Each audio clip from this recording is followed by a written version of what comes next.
الحمد لله رب العالمين والصلاة والسلام على سيد المرسلين أما بعد فأعوذ بالله من الشيطان الرجيم بسم الله الرحمن الرحيم الصلاة والسلام عليك يا رسول الله وعلى آلك وأصحابك يا حبيب الله الصلاة والسلام عليك يا نبي الله وعلى آلك وأصحابك يا نور الله نبی ذیشان رحمت عالمیان علیہ الصلاۃ والسلام پر درود و سلام پڑھنے کی بے شمار فضائل و برکات علماء امت نے اپنی اپنی کتابوں میں نقل فرمائی ہے. انہی میں سے ایک فضیلت سماعت فرمائیے اور درود و سلام پڑھنے کا اپنا ذہن بنائیے. ہمارے اور آپ کے نبی آخری نبی مکی مدنی صلی اللہ تعالی علیہ وسلم نے ارشاد فرمایا زینوا مجالسکم بالصلاۃ علیہ کہ تم اپنی مجلسوں کو مجھ پر درود پاک پڑھ کر آراستہ کرو کہ یہ درود پاک پڑھنا تمہارے لیے قیامت میں نور ہوگا. ایک مرتبہ مل کر درود پاک پڑھنے صلی اللہ تعالی علی محمد صلی اللہ تعالی علیہ وسلم. پیارے اور محترم اسلام بھائی، اور ایک اہم موضوع کے ساتھ حاضر ہیں. یوں اگر کہا جائے کہ آپ نے کئی موضوعات پر بیان سنے ہیں، لیکن آج کا جو ہمارا موضوع ہے اس موضوع پر آپ نے کبھی زندگی میں بیان نہیں سنا ہوگا، تو یہ جھوٹ نہیں ہوگا، یہ صحیح ہوگا. اس لیے کہ آج ہم اس علم کی بات کرنے جا رہے ہیں جس علم کو جاننے والوں کی تعداد اتنی ہے کہ آپ انگلیوں میں گن سکتے ہیں. اس فن کے بارے میں گفتگو کرنے جا رہے ہیں جس کے جاننے والے اتنے ہیں کہ آپ ان سے ملاقات بھی کر سکتے ہیں. یعنی اس کا مطلب یہ کم ہے. اگر ہم اپنے ہندوستان کی بات کریں تو یہ جو آج ہمارا موضوع ہے، اس علم کو جاننے والے 10 سے 20 افراد بھی مل جائیں تو آپ ان کو غنیمت جانیے گا کہ اللہ کا شکر ہے کہ ہمارے ہندوستان میں اتنے لوگ موجود ہیں. حالانکہ کوئی سا بھی علم لے لیجیے، چاہے وہ دینی علم ہو یا دنیاوی علم ہو، آپ کو سینکڑوں نہیں، ہزاروں نہیں، لاکھوں لوگ جاننے والے ملیں گے. لیکن یہ ایسا علم ہے جس کے متعلق آج ہم گفتگو کریں گے کہ ہمارے ہندوستان میں صرف 10 سے 20 ہی افراد ہیں.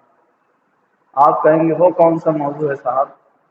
جی، اگر ابھی آپ سنیں گے تو آپ خود ہی فیصلہ کریں گے یہ تو بڑا اچھا علم ہے.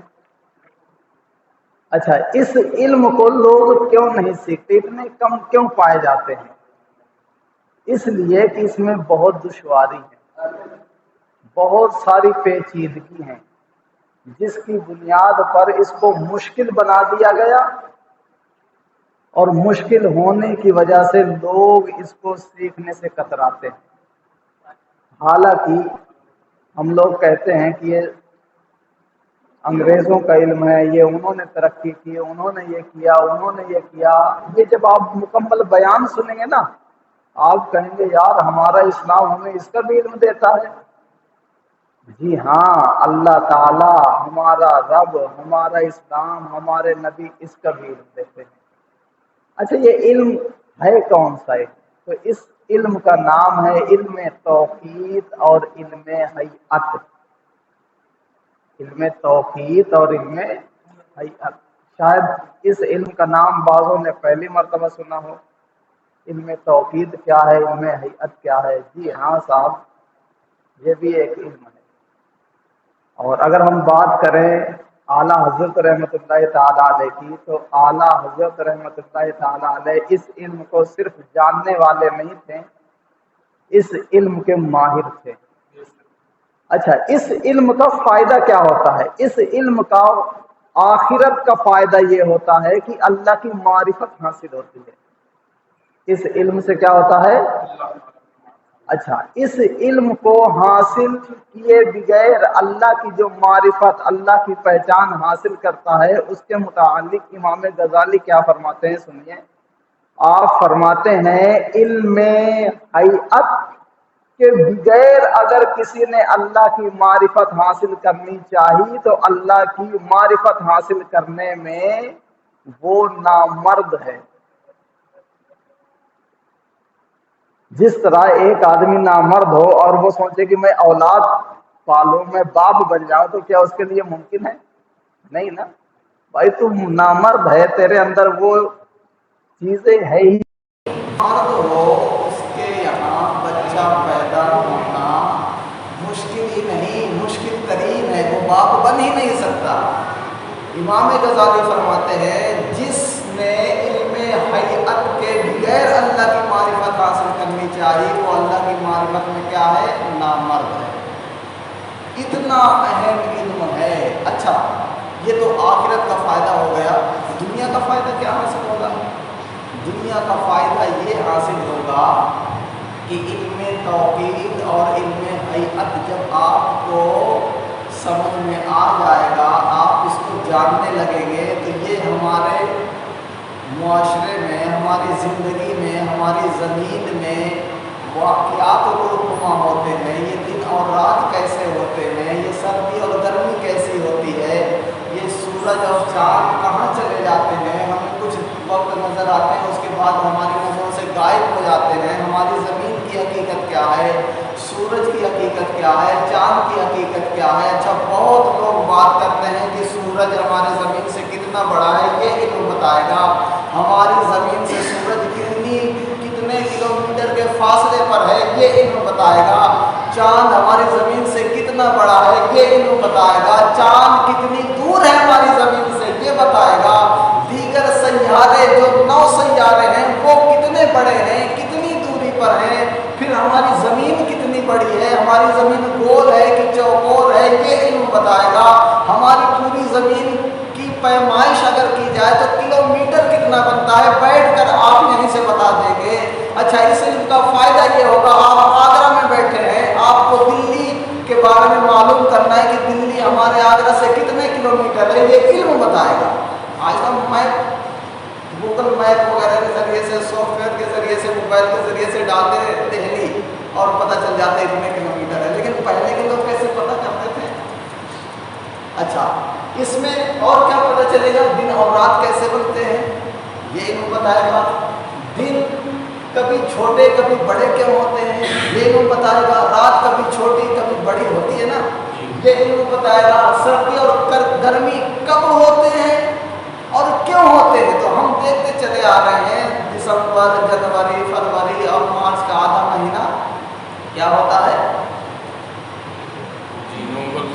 سردی ہوتی ہے۔ اچھا، اس کے بعد کیا ہوتا ہے؟ گرمی آ جاتی ہے۔ تو یہ سردیاں دسمبر، جنوری، فروری، مارچ ہی میں کیوں ہوتی ہیں، جولائی اگست میں کیوں نہیں ہو جاتی، مئی جون میں کیوں نہیں ہو جاتی، یا گرمی جنوری فروری میں کیوں نہیں ہو جاتی، ایسا یہ کیوں ہوتا ہے، یہ علم بتائے گا۔ اچھا، آگے بڑھ دیکھیے، 6 مہینے کے دن اور 6 مہینے کے رات کہاں ہوتے ہیں؟ شاید آپ نے سنا ہو یا بعض لوگوں نے سنا ہوگا، تو پرانا بھائی کوئی ملک ہے یا کوئی جگہ ایسی بھی ہے جہاں 6 مہینے کے دن 6 مہینے کے رات ہوتے ہیں۔ کیا ہم بھائی ہم تو دیکھے نہیں جی صاحب، آپ یہاں بیٹھ کر دیکھ سکتے ہیں، آپ کو جانے کی حاجت نہیں ہے، جانے کی حاجت نہیں، آپ یہاں سے بیٹھ کے پتہ کر سکتے ہیں کہاں ہوتے ہیں۔ اچھا، پھر یہ 6 مہینے کے دن 6 مہینے کے رات کیوں ہوتے ہیں، ہمارے یہاں کیوں نہیں ہوتے، انہیں کے یہاں کیوں ہوتے ہیں، یہ بھی علم بتائے گا۔ اچھا، فروری کا مہینہ شاید بعض مسائل کو معلوم ہو کہ کبھی 28 کی کبھی 29 کی کیوں ہوتی ہے، تو اس کا سبب معلوم ہو، لیکن اس کا سبب معلوم نہیں ہوگا کہ 28 یا 29 کی فروری جو کرتے ہیں تو فروری ہی میں کیوں کرتے ہیں، جنوری میں کر لو، 31 کی کبھی 32 کی کر لو یا 30 کی کر لو 31 کی کر لو یا یہ مارچ میں گھٹا بڑھا دو ایک دن دیگر مہینوں میں گھٹا بڑھا دو یہ فروری ہی میں کیوں گھٹاتے بڑھاتے ہیں اچھا پھر 29 کی فروری 4 سال کے بعد ہوتی ہے یہ 4 سال کے بعد کیوں کرتے ہیں 3 سال کے بعد کیوں نہیں کر لیتے 5 سال کے بعد کیوں نہیں کر لیتے اس میں کیا حکمت ہے کیا راز ہے یہ علم بتائے گا اچھا عالمی گھڑی کیا ہے عالم مانے دنیا ایک دنیا کی گھڑی بنائی گئی ہے وہ کہاں لگی ہوئی ہے یہ علم بتائے گا اچھا اس گھڑی کے مطابق ہی پوری دنیا کی گھڑی چلتی ہے آپ دیکھتے ہوں گے ہمارا جو وقت ہے جیسے ابھی کیا بج رہا ہے 12:41 تو یہ بتائیے کہ کیا چین میں بھی یہی وقت ہوگا نہیں ہوگا نا نہیں اچھا انگلینڈ میں بھی یہی وقت ہوگا تو وہاں کا وقت الگ ہمارے یہاں کا وقت الگ ایسا کیوں اچھا یہاں بج رہے ہیں 12:42 مدینے میں کتنے بج رہے ہوں گے 2.5 منٹ 2.5 گھنٹہ بعد ہوگا نا ہاں ابھی بج رہے ہوں گے جیسے یہاں 12 بجے تو وہاں کتنے بجیں گے 9:30 یہ کیوں بجتے ہیں 9:30 اچھا وہ لوگ 9:30 کی گھڑی فٹ کر کیے ہوتے ہیں حالانکہ اس وقت ہمارے یہاں کتنا بج رہا ہے 12:42 تو وہ بھی اپنے گھڑی میں 12:42 فٹ کرتے ہیں لیکن وہ جو ہے اس سے 2.5 گھنٹہ پیچھے ہوں گے یہ ایسا کیوں یہ علم بتائے گا سمجھ میں آ رہی بات ہے جی جی اچھی لگ رہی ہیں یہ علم اتنا دلچسپ ہے کہ جب آپ کو اگر سکھایا جائے نا آپ کو بلانا نہیں پڑے گا آپ دوڑ کر آئیں گے میلاد شریف ہوتی ہے تو بلانا پڑتا ہے صاحب آ جائیے میلاد شریف کا پروگرام ہو رہے میرے پاس وقت کیا ہے یہ علم ایسا ہے جہاں جہاں میں جس کے پاس بھی بیان کیا ہوں نا وہ اگر کچھ کر رہا تھا تو اپنا کام کاج چھوڑ کے سننے لگا ہاں یار یہ بہت اچھا ہے تو وہی میں نے شروعات میں عرض کیا تھا کہ آپ نے بہت سارے موضوعات پہ بیان سنے ہوں گے بہت سارے موضوعات پہ آپ سنیں گے لیکن اس علم کے عنوان پر بیان کرنے والا آپ نے نہیں دیکھا ہوگا اور نہ ہی ایسا بیان کبھی سنا ہوگا اگر سنا ہو تو بتا دیجیے گا انشاءاللہ بند کر دیں گے ہم کہ ہاں بھائی آپ نے سنا ہے اچھا آگے دیکھیے رمضان سردی کبھی گرمی میں کیوں آتا ہے سردی میں ہمیشہ آتا رہے جیسے ہم دیکھتے ہیں جنوری ہمیشہ ٹھنڈی میں آتی ہے جولائی گرمی ہی میں آتی ہے کبھی ایسا نہیں ہو کہ جولائی سردی میں پڑا ہو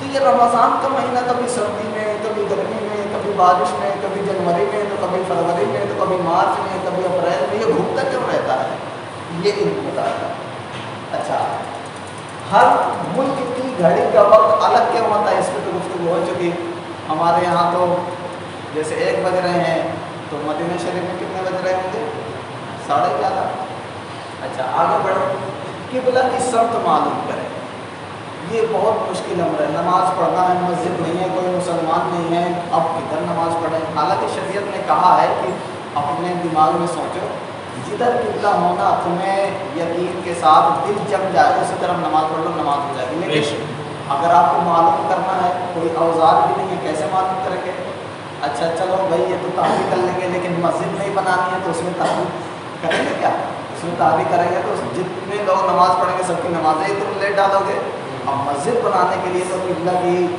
سمت اور ڈائریکشن کو پتہ کرنا پڑے گا یہ علم بتائے گا آپ اپنے گھر سے بیٹھ کر قبلے کی سمت بغیر کسی آلہ کے پتہ کر سکتے ہیں کیونکہ یہ آلہ تو ابھی بنے نا موبائل ابھی بنا ہم کھولتے صاحب قبلہ ڈائریکشن ہو کے کر دیتے ہیں بس ہمیں پتہ چل جاتا ہے ہاں یہ ہے لیکن پہلے کے دور میں تو ایسا نہیں تھا پہلے کے لوگ کیسے اس کو جانتے تھے اور یہ قبلہ کا علم سیکھنا فرض ہے کیونکہ نماز کے شرائط میں سے ایک استقبال قبلہ بھی ہے اعلیٰ حضرت اتنے ماہر تھے کہ آپ نے قبلہ معلوم کرنے کے 10 قاعدے 10 فارمولے ایجاد کیے خود بنائے اور فرماتے ہیں خدا کی قسم اگر ان فارمولوں کے مطابق قبلہ کی سمت نکالی جائے اور نمازی نماز کے لیے کھڑا ہو اور اگر اللہ نے چاہا اور اس کے اور کعبے کے درمیان پردے اٹھا دیے جائیں تو یہ عین بیچوں بیچ کعبہ کے سامنے پائے گا اپنے